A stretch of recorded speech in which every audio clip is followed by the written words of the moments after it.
So protection against over voltages, surge diverters, and surge modifiers. This is the concept we have to discuss today. So these are the different type of learning objectives and learning contents. Okay. First, lightning phenomena. Okay, different types of lightning strokes and mechanism of lightning strokes. Okay, charge separation theories, Wilson theory, Simpson theory, Reynolds and Monson theory. These are the different type of theories. Okay, based on these theories, so so how the charges are formed in clouds can be easily explained. Can easily understand by using these theories how the charge separation in clouds. Okay, over voltage due to switching surges. Over voltage due to switching surges and methods to minimize the switching surges and statistical approaches, insulation coordinates. So these are the different type of learning objectives we have to concentrate. Okay. Then, so first causes of over voltages. Under, so what are the different type of factors causes of over voltages means? First one, power frequency is one of the major factor and impulse. You know well, because of impulse, there is maybe over voltages present in a transmission system or in a system. Okay, power system. So there may be a high voltage up here because of impulse. Switching transient, sudden opening of the switch and sudden closing of the switch. Okay, the transient to over voltages are appear in a transmission line. Okay, across the transmission operators. Okay. So then next protection against over voltages. So how to protect the over voltages means by using lightning resistors and surge diverters. By using lightning arrestors and by using surge diverters, protection can be done against over voltages. Okay. So these are the charge separation theories. Okay. Charge separation theories are, so there are the different types of theories of Simpsons and Wilson's and Reynolds and Mason theory. So these are the different type of theories. Okay. Under charge separation and lightning phenomena. So we in this we have to discuss mechanism and strokes. Mechanism and strokes. So we have to discuss lightning phenomena better. Okay. These are the different types of learning objectives and outcomes. Okay. Then first, what we have to do, what we have to discuss means first definition of lightning phenomena. Okay, lightning phenomena is a peak discharge in which the charge accumulated in the clouds discharges into the neighboring cloud or to the ground. You know well, I'm already explained yesterday how the lightning discharges takes place in between clouds to cloud and cloud to air and cloud to ground. Okay, so the electrode separation, that is cloud to cloud or cloud to ground, is very large. You know well, cloud to cloud distance and cloud to air distance and cloud to ground distance also very large. So generally this is term maybe 10 kilometers or more. Okay, so this is the some lightning phenomena. So that I'm already explained this concept yesterday. So this lightning phenomena takes place in between the two clouds. This is one cloud and this is another cloud. So cloud to cloud, there may be a lightning phenomena take place because of I positive. There is a potential difference between two clouds is very high. Potential difference between the two clouds is too large. In that case, okay, this cloud to cloud uh, lightning phenomena takes place. Understood? The cloud to cloud lightning phenomena takes place when potential difference between two clouds are more. Okay, when these two clouds are coming to the neighbor, too close at that condition, this potential difference between this air, I mean, we're very high, and then air breaks down. Okay, breaks down, and then it acting as a conductor, and so this lightning phenomena takes place. And also, so cloud to air, you know well. So, best example of the cloud to air means, for example, Van de Graaff generator. Okay, when positive charges are distributed on the sphere, if the more number of positive charges are distributed on the sphere, so at the final case, at final situation, the surrounding air will be ionized and it will be discharging to the air. No?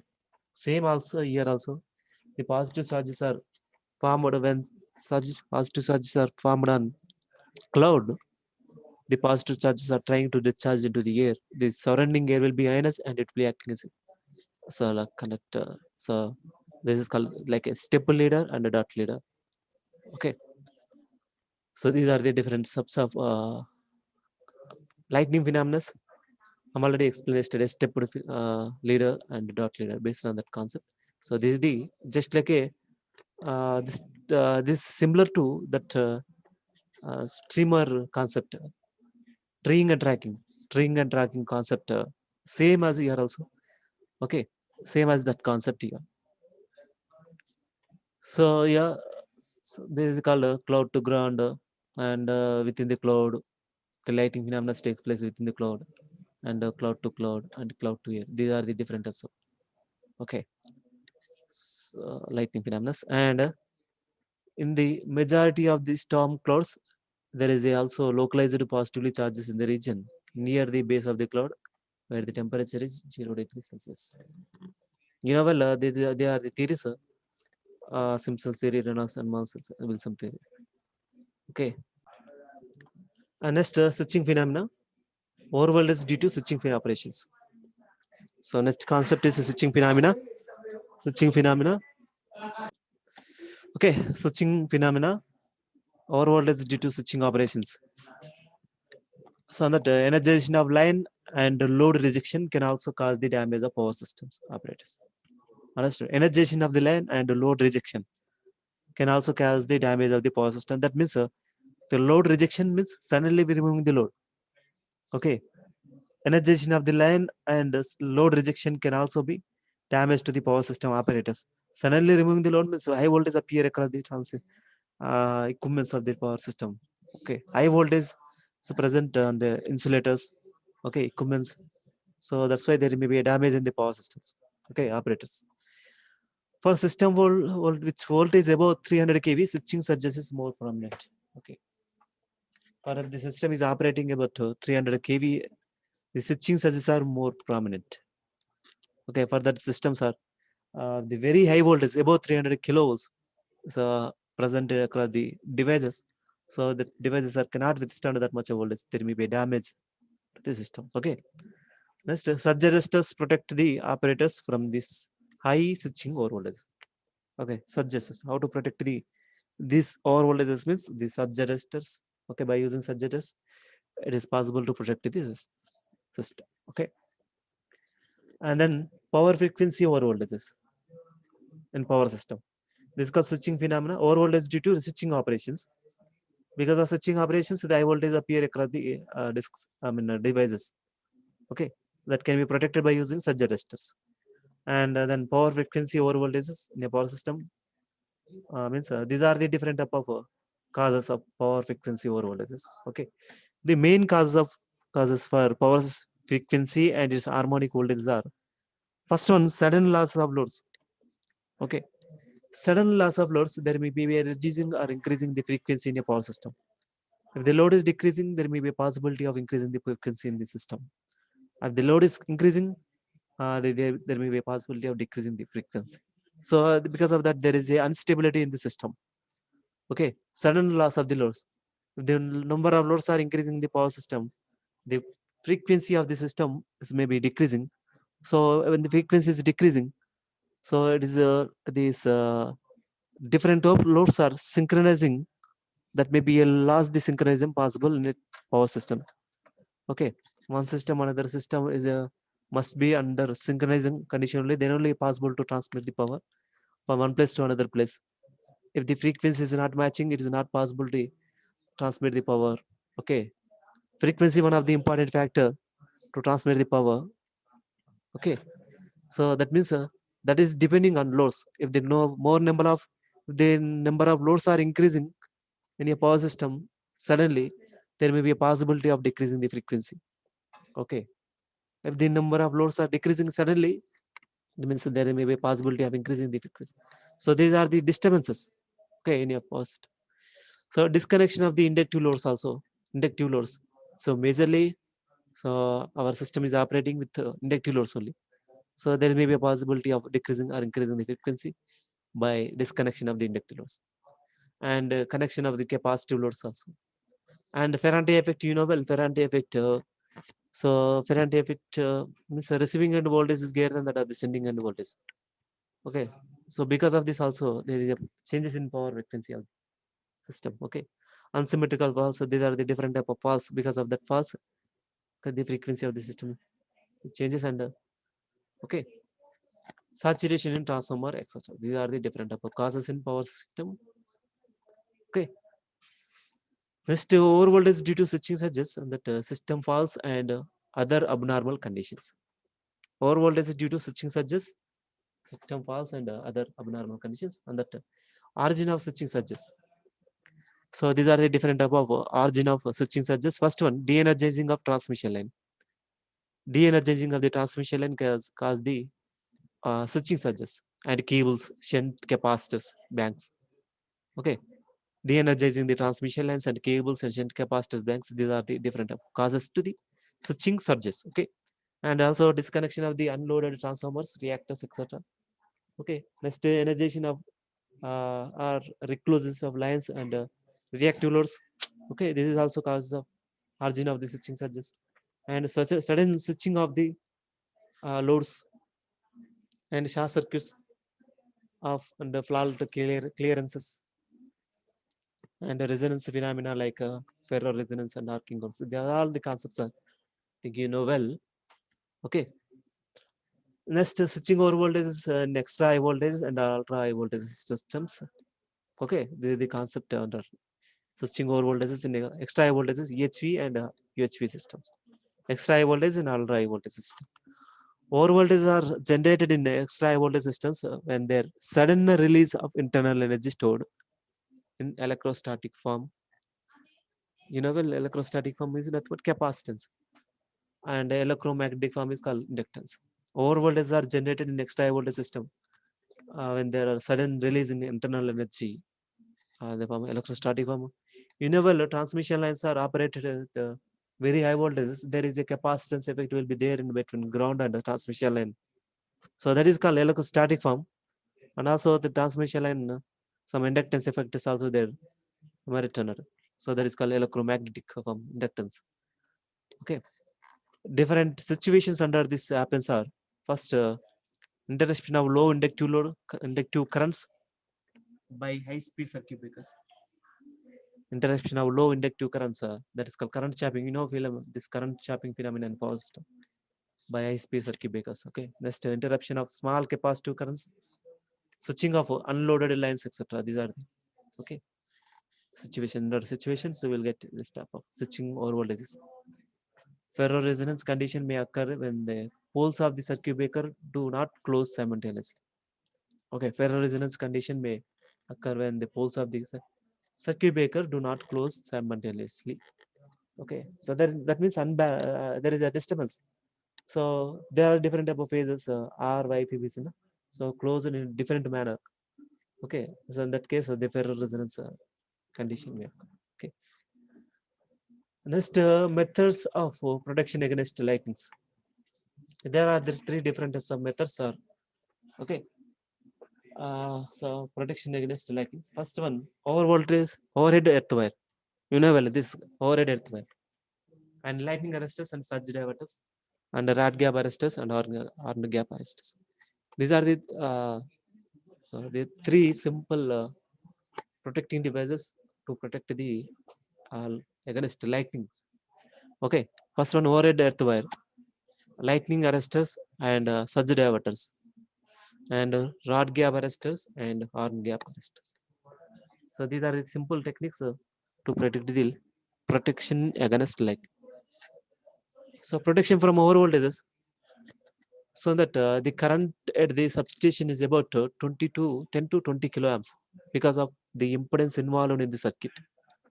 Okay, so very high current. The current in substation is about 10 to 20 kiloamps because of a impedance involved in the circuit. The surge arresters bypass these high currents and protect the apparatus from lightning surges. Okay, this is because of the lightning surges. This much of amount of current is developed in the substations. That amount of current can be diverted by using surge arresters. Surge arresters are bypass the high currents This is the one of the main cause.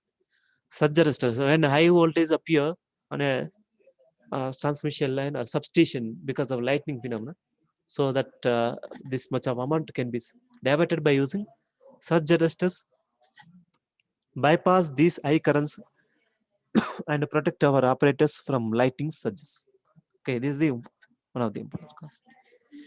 Such resistors is an important equipment from point of viewpoint of protection. Okay, such resistors is a so generally is used for viewpoint protection purpose of high voltages apparatus from the over voltages caused due to lightning and switching phenomena. Okay, so over voltages caused due to the lightning and switching phenomena. So these surge resistors are very important role. Okay, so this is called one of the simple device lightning arrestor. Okay, so this is called equipment to be protected means this is called insulators. These are these insulators, and this is called one of the transmission line or equipment, whatever it may be. Okay, there may be transformer, either transmission line, so whatever it may be. So equipment to be protected. So if you are placing lightning arrestors parallel to the equipment device, okay, this is called nonlinear device, nonlinear arrestors. This is called spark gap. Okay, so this spark gap, whenever the high current is when lightning is falling on this equipment, this device, so this high current is bypassing through the, so like this kind of, whenever the high current, okay, if high current is high voltage appear across this equipment, in that case this resistance of the device is very less. Okay, if the resistance is very less, so this high current is passing through this like this manner. This is air breakdown. So a particular voltage, it will be open circuited. So whenever this voltage exceeds this particular voltage, the air breaks down and it will be acting short circuit. At that kit, for fault condition, the resistance of the device is very less. This resistor, nonlinear resistors, and at very high current condition, this resistance of this device is very less, and then that high current is distributed to the, transmitted to the ground.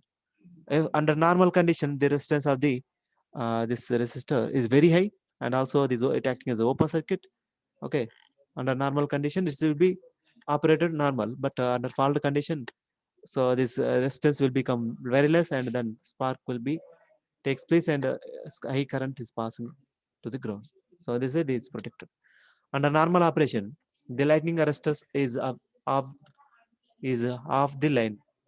Okay, that is, it conducts no current to the earth or gap of non-conducting. Under normal operation, there is no conduction. Under abnormal condition, if acting as a conductor, then that fault current is diverted like this manner. Understand? On the occurrence of overvoltages, the air insulation across the gap breaks down, and an arc is formed, providing a low resistance path for the surge to the ground. Okay, you know well this concept. Same concept. In this way, the excess charge on the line due to surge is harmlessly conducted through the arrestor to the ground instead of being sent back to the over the line. Okay, so, understood. So this under fault condition, it is acting as a, so this is a resistance of the resistor is very less, and is acting sparks takes place, and then that fault current is diverted to the ground. Okay, instead of transmitting the equipment, this fault current is diverted into the ground. So this called this concept. And it is worthwhile to mention the function of nonlinear resistor in the operation of the arrestor, the nonlinear resistor. Okay, so that is the, as the gap sparks over the due to over voltages, the arc would be short circuit on the power system and may cause power flow current in the arrestor. Now, by reading yourself, you can easily understand. Since the characteristics of the resistor is to offer low resistance to high voltages or current. Okay, that means under fault condition, so it is resistance of the nonlinear resistor is very less. Okay, in that condition, so this fault current is diverted into the ground. It gives the effect of short circuit After the surge is over, the resistor of offers high resistance to make the gap of non-conducting. Under normal condition, it offers very high resistance. Under abnormal conditions, it offers very less resistance. Okay, so that is the concept here. So this, for example, this is called lightning arresters are placed, okay, to protect the transformer. Okay, placed here like this. Okay, so this is called transmission line. So this transformer, this is called lightning arresters are placed like this manners. Okay, bushings. This means the transformer outcoming terminals. So this is called transmission line. Okay, power line is connected to the transformer and then connected to the distribution systems, our domestic applications. So in that, so we have to place one lightning arrestor. Okay, if any over voltages are takes place on any fault condition, so it will be acting as short circuit and discharging through the ground like this. Okay, so this is a lightning arrestor circuit diagram, nonlinear, same spark gaps. Okay, so voltage and current relations. Types of lightning arrestors. There are several types of lightning arrestors in general use. Okay, so they differ only constructional details, but operate on the same principle. Construction is different, but operating is the same principle and providing low resistance path to the surge to the ground. Under fault condition, they provide the low resistance path and then surge to the ground. Now, that means under fault condition, the resistance of the this equipments are very less. I mean, operating is that means lightning arrestors resistance is less. Okay, that means the fault current is diverted to the ground. Under normal condition, the resistance of the this device is very high and it's acting normal. The equipments are operated as usual. Okay, types of lightning arrestors. There are different type of lightning arrestors. Construction is different, but operating principle is same. So valve type, overhead earth wire type, rod gap type, multiple gap, horn gap arrestors, expulsion type. These are the different type of arrestors, lightning arrest. You know, well, overhead ground wire, earth wire. So this is called transmission line, top of the transmission line. So this is called overhead underground wire. Okay, so like this, it's connected with this manner. This transmission line, these are the different type of transmission insulators. This is called transmission. Okay, on the top of the transmission line, so we have to use one of the wire is called earth wire. That is called earth wire, overhead underground wire. Okay, otherwise earth wire. Okay, so this is called transmission line and overhead transmission lines. So this is called overhead ground wire. So this is called overhead ground wire. So this. Okay, rod gap arrestors, working principle is same. Okay, the rod gap arrestors means when under fault condition, this voltage, okay, this voltage air across in between rod, the gap is there. That means under fault condition, the air breaks down and it will acting as a conductor, air will acting as a conductor, and the fault current is diverted into the ground like this manner. Okay, to protect the transformer bushings. Okay, so in this the rod gap arrestors are connected like this. Okay, this is the concept of the rod gap arrestors and then Arna gap arrestors. The same working principle. Okay, working principle is same, but construction is different. Okay, you know, well, this is called choke coil is connected to Arna gap arrestor. So your gap is less, but this when you are going like this 1, 2, 3 cases, the gap between more is more. The choke coil is you know well the properties of the choke coil, that's like an inductor. The inductor does not allow these sudden changes in current. Okay, so the transient over voltages can be protected by using this. Okay, inductor does not allow the sudden changes in currents, and so that's why. So in that case, it is used to protect the system. Okay, so this is the concept of under on gap arrestors and then valve type arrestors. The circuit diagram. Working principle is same. Working principle is same, but construction is different. Okay, so these are the different type of parts. You can read, so we can easily understand. Okay, this is the concept about uh, over voltage methods. That is protection against over voltages, surge diverters, and surge modifiers. Okay, so this is enough.